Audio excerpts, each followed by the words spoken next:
Hey all, welcome back to the channel. Today I'm going to show you how to replace the key fob battery on this 2010 Toyota Tundra.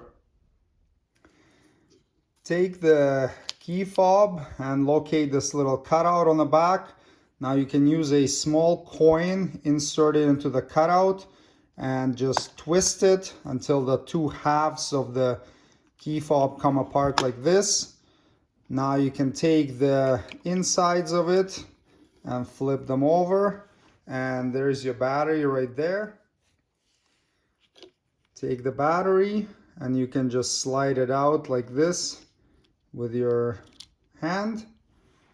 And now grab the replacement, position it with a positive plus facing up like this, and then just slide it back into here until it stops.